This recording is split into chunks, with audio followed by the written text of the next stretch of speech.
Halo guys, siapa nih yang waktu kecilnya kepengen banget jadi orang paling kuat? Hahaha, ayo ngacung aku.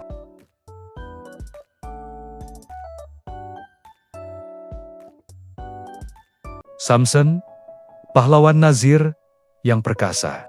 Bagian 1. Kelahiran yang dijanjikan.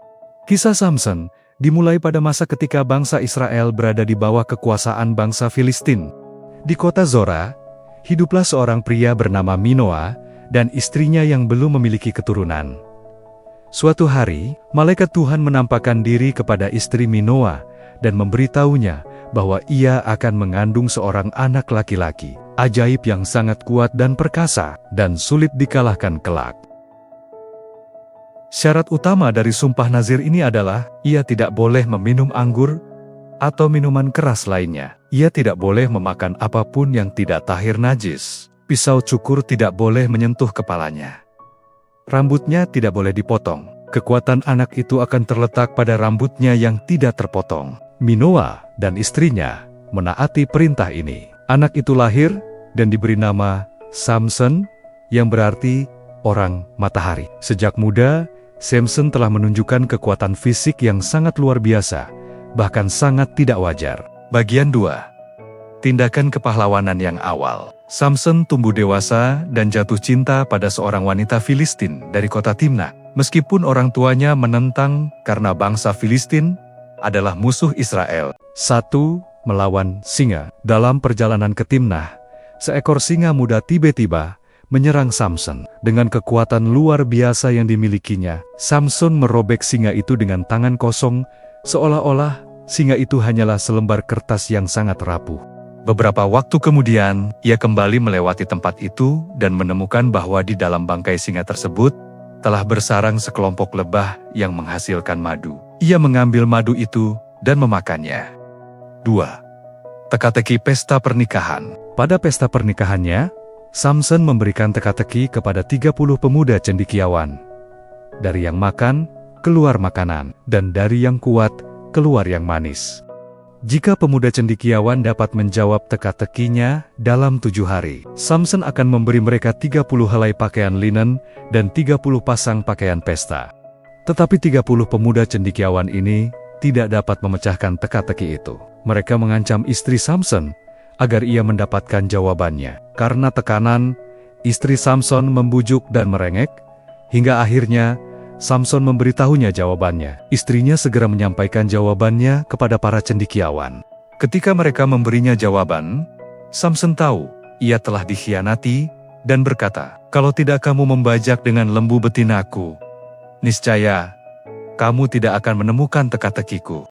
Dengan emosi yang menguasainya, Samson pergi ke Askelon, membunuh 30 pria cendekiawan, mengambil pakaian mereka, dan membayarkan hutangnya. Ia kemudian kembali ke rumah ayahnya dalam kemarahan. 3. Pembalasan dengan rubah. Ketika Samson kembali ke Timnah untuk melihat istrinya, ia menemukan bahwa istrinya telah diberikan kepada temannya. Samson membalas dendam dengan cara yang spektakuler. Ia menangkap 300 ekor rubah, mengikat ekor mereka berpasang-pasangan, meletakkan obor di antara ekor-ekor itu, dan melepaskannya ke ladang gandum penduduk. Seluruh panen, kebun anggur dan kebun zaitun, mereka terbakar hangus. Sebagai balasan kepada Samson, para penduduk kemudian membakar istri dan ayah mertua Samson. Tak tinggal diam, Samson kemudian menyerang mereka, menyebabkan pembantaian besar. Bagian 3. Pembantaian 2 kota. Penduduk kota marah dan menuntut hukuman untuk Samson. 3.000 orang Yehuda bangsa Israel datang dan mengikat Samson dengan 2 tali baru, lalu menyerahkannya kepada para penguasa di tempat yang disebut Lehi. Ketika orang-orang bersorak kegirangan, Samson menunjukkan kekuatannya. Tali di tangannya menjadi seperti benang yang terbakar, dan ikatannya terlepas. Samson kemudian menemukan tulang rahang keledai yang masih baru, dan dengan itu, ia menghabisi 1.000 orang penduduk seorang diri. Samson kemudian berteriak, "Dengan tulang rahang keledai, 1 tumpukan, 2 tumpukan, dengan tulang rahang keledai, aku telah menghabisi 1.000 orang." Bagian 4. Kehancuran Yahudo dan pengkhianatan Delilah. Meskipun kekuatannya luar biasa, kelemahan terbesar Samson adalah wanita. Suatu kali, Samson pergi ke kota dan bertemu dengan seorang wanita. Musuh mengepung kota untuk menangkapnya di pagi hari. Namun, pada tengah malam, Samson bangkit, melepaskan pintu gerbang kota dari engselnya, dan membawanya ke puncak gunung yang menghadap ke Habron.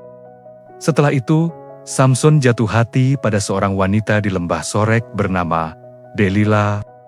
Para penguasa kota mendekati Delila dan menawarkan kepadanya 1.100 keping perak jika ia berhasil mengetahui di mana letak kekuatan Samson, sehingga mereka dapat mengalahkannya. Akhirnya, Delila berulang kali membujuk Samson, menanyakan kelemahannya, tetapi Samson memberinya jawaban palsu. 1. Jika ia diikat dengan tali busur yang masih baru, ia akan menjadi lemah, namun Samson memutuskannya dengan mudah. 2. Jika ia diikat dengan tali yang baru dan belum pernah digunakan, namun Samson lagi-lagi memutuskannya seperti benang. 3. Jika ketujuh ikatan rambutnya ditenun bersama dengan benang di alat tenun, namun kembali Samson melepaskannya dengan mudah.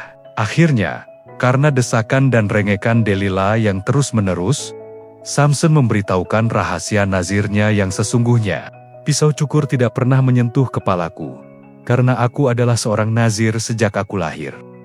Jika rambutku dicukur, maka kekuatanku akan hilang dariku, dan aku akan menjadi lemah seperti pria lain, ujar Samson.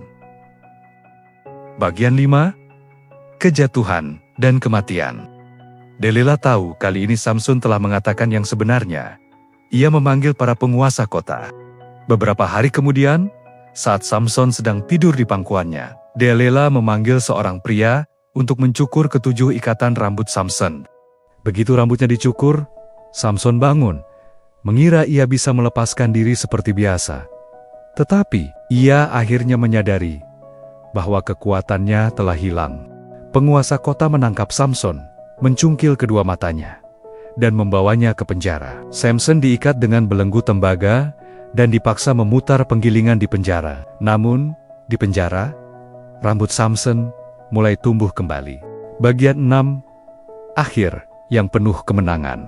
Orang-orang dan penguasa kota merayakan penangkapan Samson dengan mengadakan perayaan besar di kuil dewa mereka, Dagon. Mereka membawa Samson yang buta keluar dari penjara untuk dijadikan bahan ejekan di hadapan sekitar 3.000 orang. Kemudian Samson meminta kepada pemuda yang menuntunnya untuk membawanya ke pilar-pilar utama yang menopang kuil itu. Samson berdoa kepada Tuhan, memohon dikembalikan kekuatannya lagi.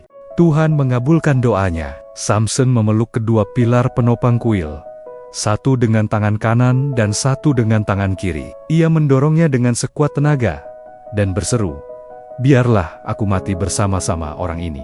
Kuil itu runtuh karena kekuatan Samson, lalu menimpa semua orang di dalamnya, termasuk semua penguasa kota.